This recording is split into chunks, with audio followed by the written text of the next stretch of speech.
This song is for you. You better listen.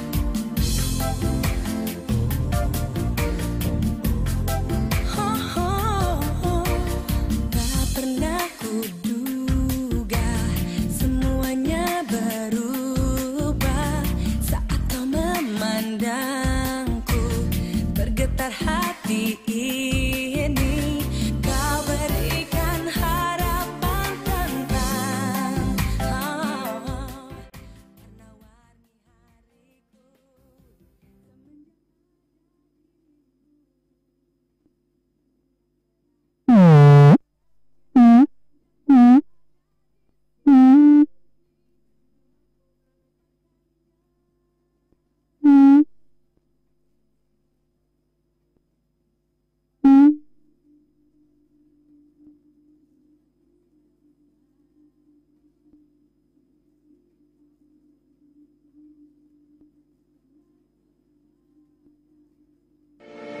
RRI Digital. Nikmati kemudahan interaksi, partisipasi, dan kolaborasi dengan RRI Digital. Interaksi, dengar dan saksikan siaran langsung kami, daftarkan akun kamu, dan mulailah berinteraksi di setiap program dan konten kami. Partisipasi, kreasikan konten kamu dengan berita, podcast, vlog, film, musik, dan playlist. Kolaborasi, kami mengajak berbagai komunitas untuk berkembang bersama melalui digital platform. RRI Digital sekarang menghadirkan terobosan baru, workspace platform dan online learning platform dengan fasilitas-fasilitas unggulan, monitor impact dan outcome, meeting online, video conference, dan library. RRI Digital menghadirkan fitur-fitur untuk peningkatan interaksi, partisipasi, kolaborasi, workspace, dan learning. Yuk segera download RRI Digital.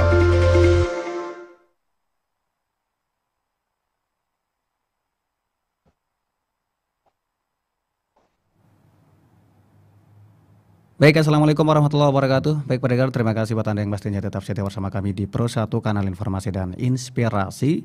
Di siang hari ini yang pastinya di edisi hari Senin 15 Januari 2024 ya. Bertepatan pukul 10 ya. Kali ini sudah jam 10 lewat. Seperti biasa di program ngulik ya. Di program ngulik di Pro 1 Kanal Informasi dan Inspirasi siang hari ini kita akan membahas tentang moderasi di pesantren bersama narasumber kita Dr. Ahmad Bahrur Rosi SHI MH HAM ya sebagai narasumber kita. Oke, kali ini saya sudah terhubung bersama narasumber kita Dr. Ahmad Bahrur Rosi. Saya langsung sapa, selamat siang Bapak Ahmad Bahrur. Assalamualaikum.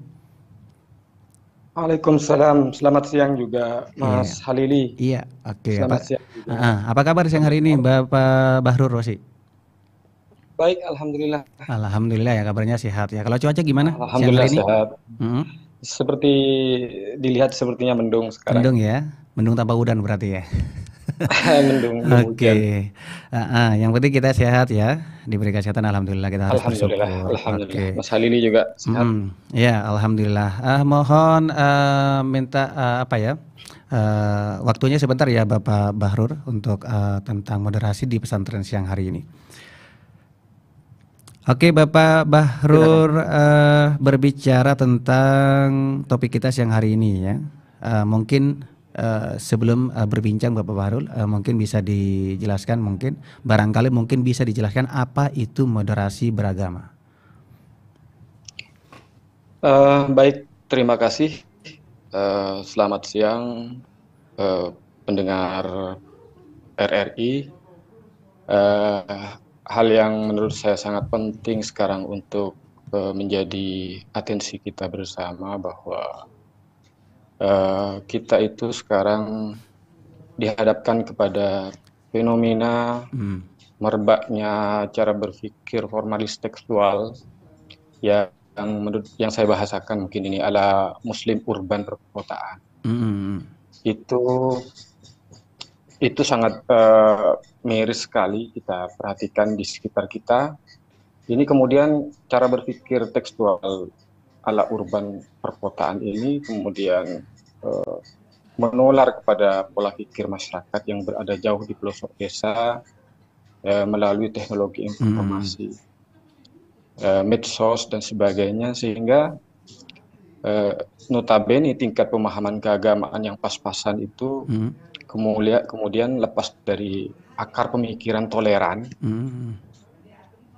ala masyarakat pesantren, fikih gitu. Karena dalam pandangan saya, fikih itu sebenarnya cara memahami agama ya dari dalam sekaligus dari luar. Tidak cukup dari dalam saja.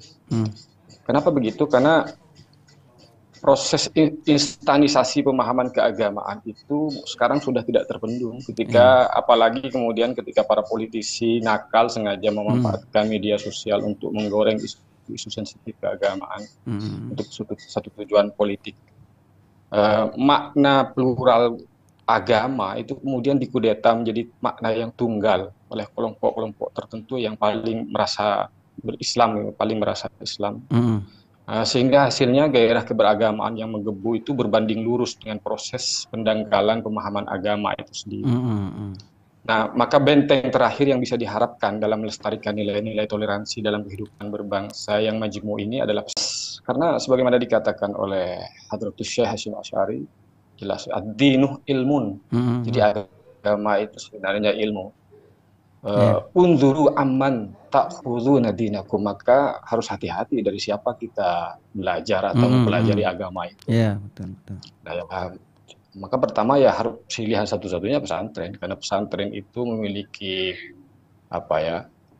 memiliki sanad bahasanya, transmisi keilmuan yang jelas, yang menghargai berbagai macam perbedaan di dalamnya, kemudian memberikan keluasan pandangan yang sifatnya kritis, yang dipelajari pesantren itu bahkan kita kalau berjenjang itu bisa dari kitab-kitab yang paling dasar yang disebut dengan matan, kemudian yang lebih komplit lagi, yang lebih levelnya lebih tinggi nanti ada kitab syarah. Nah di situ sudah mulai ada perbandingan pendapat yang awalnya saklek di tingkat matan itu sudah mulai ada berbagai pandangan diajukan oleh para ulama. Nah, di tingkat yang lebih tinggi ada kitab hasyiah namanya. Di situ sudah kutubul muqaran, kitab-kitab perbandingan, komparasi. Kenapa kemudian imam ini berpendapat begini, kenapa kemudian imam ini berbeda begitu. Nah, otomatis sebenarnya pesantren itu pasti memberikan alumni atau mengeluarkan alumni yang memiliki pemikiran yang luas gitu. Moderat. Moderat. Karena moderat itu bergantung kepada keluasan pengetahuan. Orang tidak akan moderat kalau pengetahuannya sempit. Apalagi menganggap agama itu seperti sains. Seperti yang saya katakan tadi, Muslim urban itu kan rata-rata menganggap agama itu sains, satu perspektif, seperti perkalian 1 kali 1 sama dengan 1, 1 kali 2 sama dengan 2, dan tidak bisa lagi ditafsir ulang. Padahal agama itu tafsir, memungkinkan perbedaan, sehingga belajar melalui pesantren, belajar agama melalui pesantren, otomatis akan mencetak generasi yang moderat. Otomatis tidak ada pilihan lain. Kita lihat saja bagaimana para ekstremis, para kelompok radikal itu, kalau dipelajari genealogi dan asal usul pendidikannya, mesti mereka bukan dari pesantren. Saya jamin. Iya, baik. Kemungkinan Bapak kenapa ya pesantren itu juga perlu diajarkan ya nilai-nilai atau sikap kemoderatan dalam beragama, mungkin bisa dijelaskan? Sebenarnya pesantren itu sudah moderat, pasti moderat. Kalau kita belajar agama di pesantren, otomatis moderat, asal ada syaratnya bahwa kita tidak tanggung berada di pesantren dan tidak tanggung mempelajari materi-materi yang diajari di pesantren. Karena seperti yang saya katakan, materi-materi keagamaan di pesantren itu memiliki jenjang dan level. Jadi mereka yang hanya berhenti pada level matan, pada level yang paling bawah dasar, otomatis mereka biasanya sangat saklek memahami agama, sehingga biasanya begitu ketat memahami agama. Ekstremisme itu kan lahir dari satu pemahaman tunggal. Tidak ada lagi pemahaman pembanding. Gitu. Nah, kalau kita belajar di pesantren dari ulama-ulama yang memiliki sanad keilmuan yang bisa dipertanggungjawabkan, kita akan diajarkan hampir semua dasar-dasar keilmuan, mulai yang paling dasar ilmu gramatika bahasa Arab sebagai, kemudian setelah itu fikihnya pun ada level, ada juga pendidikan tarekat, tasawuf dan sebagainya. Itu adalah salah satu bagian dari bentuk mencetak generasi yang moderat. Agama tanpa tasawuf itu kering, karena agama hanya berupa aturan-aturan, bukan sebagai sebuah bagian dari spiritualisme yang dikembangkan dalam kehidupan bermasyarakat. Iya, oke. Polanya itu bagaimana, Pak? Karena mengingat di pesantren itu ya lebih ditekankan pada pelajaran agama Islam seperti kitab kuning dan sebagainya. Iya, iya, itu seperti yang saya katakan, belajar di pesantren, dan memang ini saya kira by design ya oleh ulama, mulai dari para wali itu. Santri itu memang sudah dibekali dengan metode-metode, kemudian materi-materi yang akan mencetak dia itu menjadi seorang moderat. Moderat itu asli tawasud. Tawasud itu tidak akan bisa terlaksana atau bisa tercetak di dalam pribadi kita ketika pengetahuan kita terhadap agama itu hanya satu perspektif. Tidak memberikan alternatif perspektif lain. Di pesantren itu dihadirkan. Kita bisa lihat misalnya bagaimana tradisi Bahsul Masail di pesantren. Kita boleh menghadirkan berbagai macam pendapat, kita boleh menghadirkan berbagai perspektif ulama, yang kemudian tugas kita adalah bagaimana mengkontekskan pendapat-pendapat itu di tengah-tengah problem dan persoalan masyarakat. Tidak akan pernah terjadi kalau orang alumni pesantren, asalkan begini, pesantrennya itu adalah pesantren-pesantren yang dalam bahasa saya sudah mu'tabaroh, yang sudah memiliki reputasi keilmuan yang mengakar jauh, punya sanad keilmuan yang sampai kepada para ulama terkemuka, kemudian kepada tabi'in, kemudian kepada tabi'in dan kepada sahabat. Itu semua dipelajari di pesantren. Belum lagi perangkat-perangkat keilmuan lain seperti misalnya ya ilmu mantik, logika, usul fikih, kemudian ilmu tafsir, kemudian mustalahul hadis, ilmu badi, ilmu bayan. Kalau itu semua dipelajari oleh orang yang ingin memiliki pemahaman yang dalam, otomatis alumninya otomatis akan menjadi sosok yang moderat. Otomatis. Oke, banyaknya kasus ya, seperti kasus-kasus gerakan radikal bahkan terorisme berbau agama, dan dengan beralasan jihad dan segalanya. Apakah itu bentuk kurangnya perhatian pemerintah atau pengelola pesantren dalam mengajarkan sikap-sikap moderatnya terhadap para santri atau murid, Bapak? Banyak hal ya, banyak faktor. Pertama ya mungkin pemerintah itu kan lebih kepada banyak bagaimana menangani setelah terjadi. Ya pemerintah menurut saya yang pertama harus memiliki perhatian terhadap pendidikan pesantren, pendidikan agama di pesantren. Sejauh saya, kenapa kemudian banyak merebak pemikiran-pemikiran ekstrim yang kemudian kalau dilakukan hanya melakukan atau tidak. Nah sekarang kalau mau mencari pemikiran radikal itu banyak sekali tak terhitung di sekitar kita itu pemikiran radikal, cuman persoalannya untungnya mereka tidak sampai melakukan. Kenapa begitu? Karena mereka belajar agama dari orang yang salah. Mereka belajar agama bukan kepada ahlinya. Padahal sudah dikatakan tadi, Hadratus Syekh Hasyim Asy'ari dalam risalah Ahli Sunnah wal Jamaah mengatakan, Inna dina ilmun fanzuru amman ta'khudhu dinakum. Agama itu ilmu.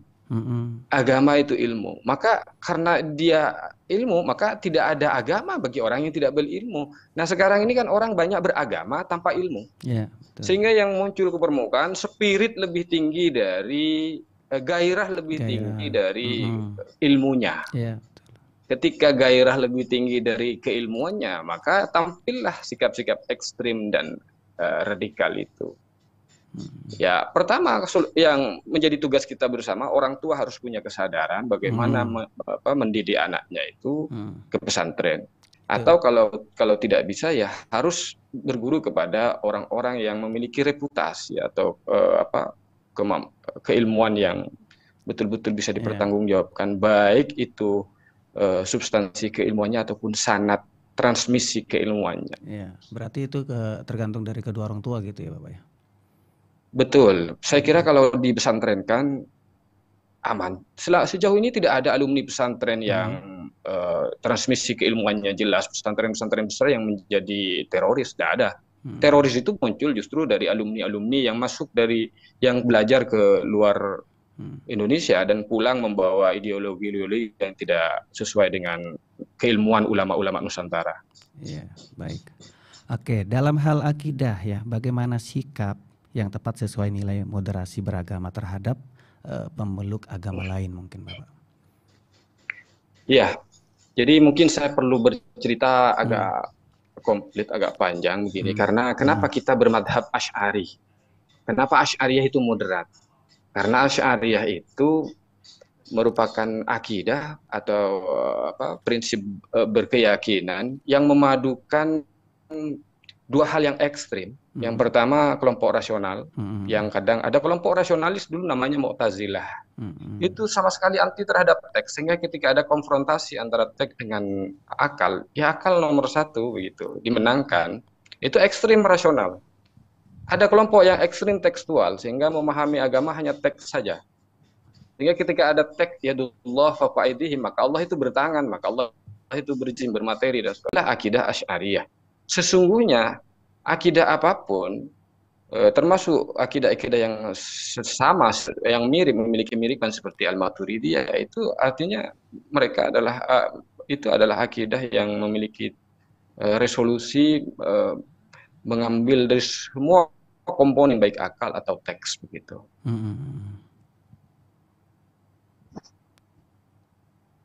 Saya kira itu. Jadi kita itu kelompok yang mengklaim diri, kita kan termasuk yang mengklaim Ahlus Sunnah wal Jamaah, ada yang An-Nahdliyah, ada yang Muhammadiyah.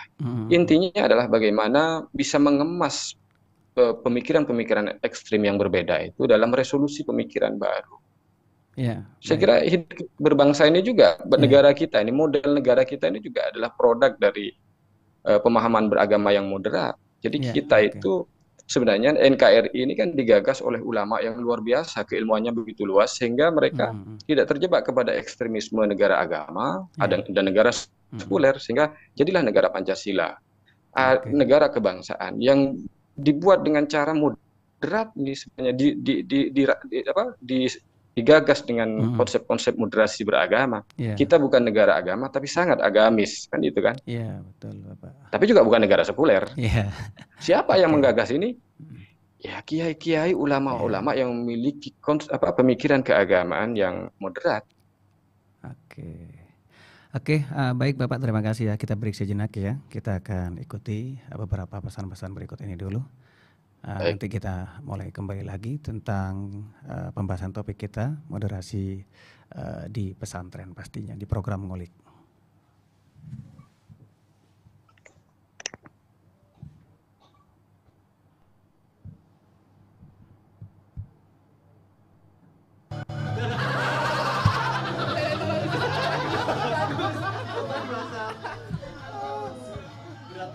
Ini Mas kopinya.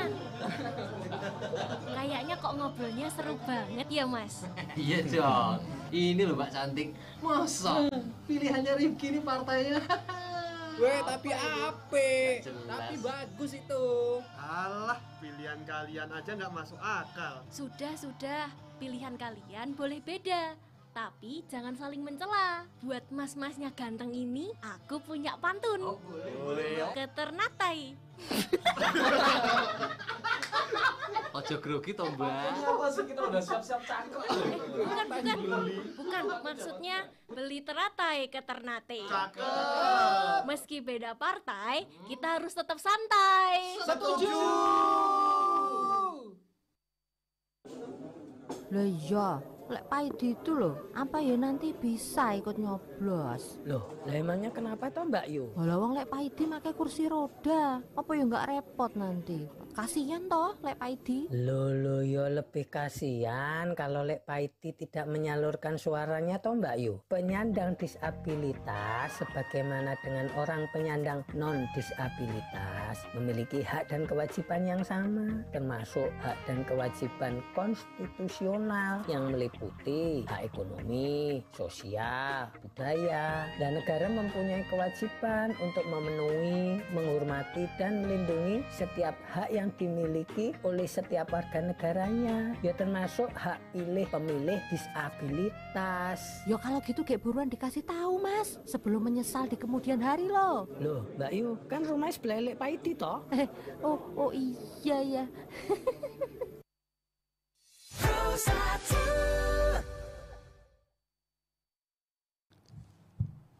Baik pendengar, terima kasih buat Anda yang masih setia bersama kami di Pro 1 Kanal Informasi dan Inspirasi yang pastinya di program Ngolik ya. Yang pastinya masih bersama narasumber kita Dr. Ahmad Bahrul Rosi. Topik kita yang pastinya diperbincangkan siang hari ini tentang moderasi di pesantren. Saya masih bersama narasumber Dr. Ahmad Bahrul Rosi siang hari ini. Bapak ya, masih di topik kita yang moderasi di pesantren ya Bapak ya. Untuk mengetahui ya Bapak, kalau dalam kehidupan sosial seperti apa implementasinya Bapak? Maksudnya produk pesantren gitu ya? Iya betul. Ya, pesantren itu sebenarnya bukan hanya lembaga pendidikan keagamaan ya. Jadi sekarang pesantren sudah mengalami modifikasi yang luar biasa, sehingga ada kesadaran dari internal pesantren sendiri bahwa kita tidak hanya ingin mencetak kiai atau ulama. Jadi sangat komplit sebenarnya, cita-citanya sudah sangat mulia. Bagaimana mencetak generasi yang memiliki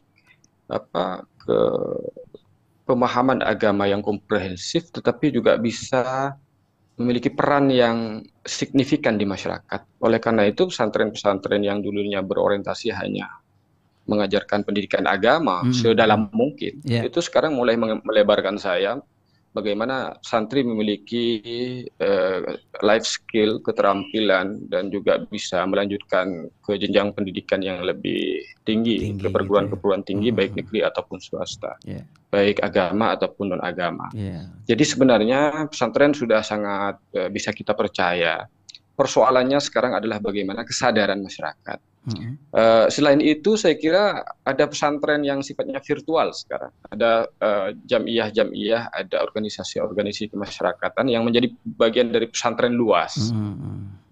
Yang bagaimana menularkan keilmuan dan tradisi bahsul masail, tradisi berdiskusi secara ilmiah, yang bisa menjadi alternatif kita yang sudah tidak punya waktu untuk pesantren, mempelajari keilmuan-keilmuan pesantren, sehingga kita tetap menjadi orang yang moderat gitu.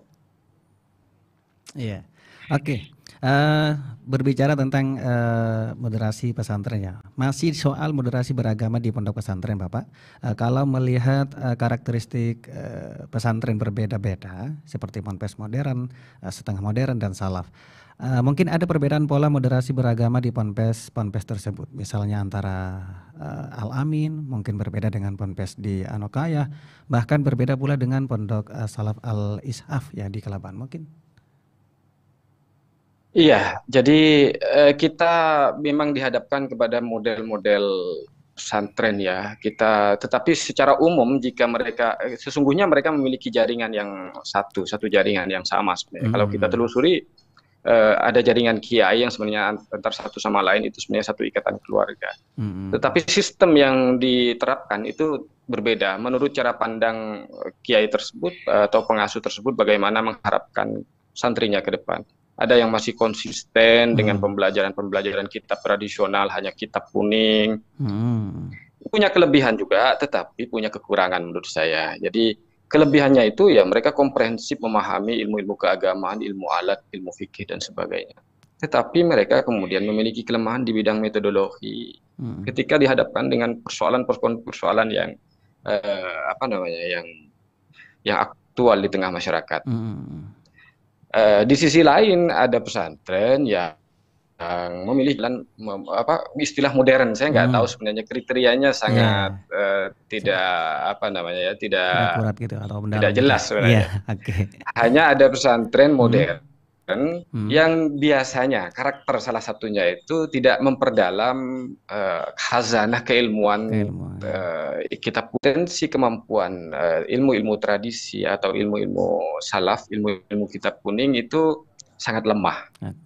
Sehingga alumni pesantren modern ini harusnya, idealnya itu tidak berhenti di pesantren itu, tapi harus melanjutkan ke jenjang pendidikan yang lebih tinggi.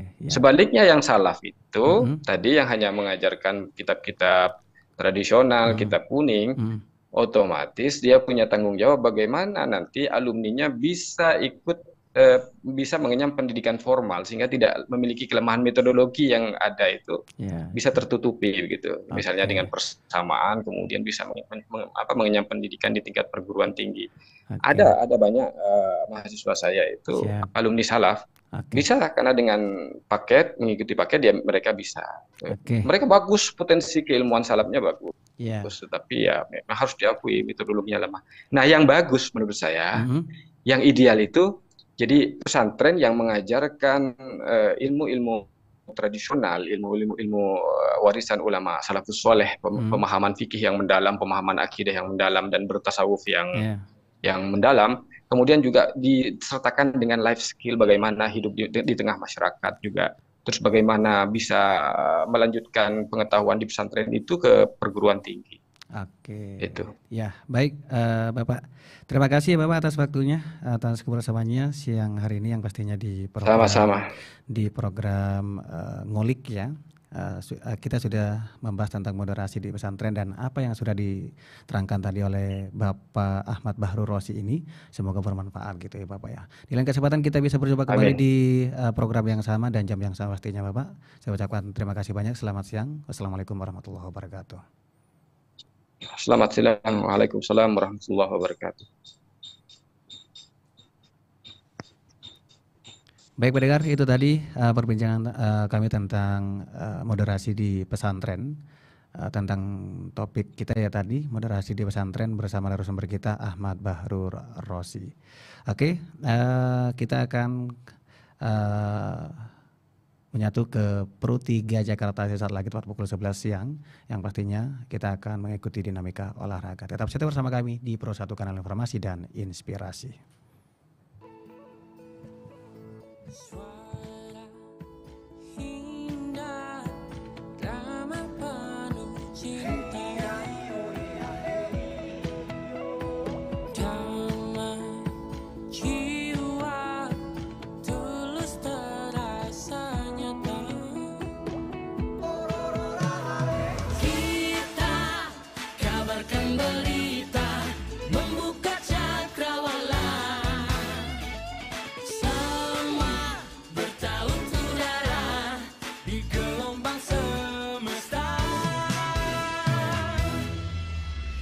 Kita Indonesia, sesungguhnya langit aspirasi bangsa. Kita Indonesia, sesungguhnya kita hadir bagi dunia. Kita Indonesia.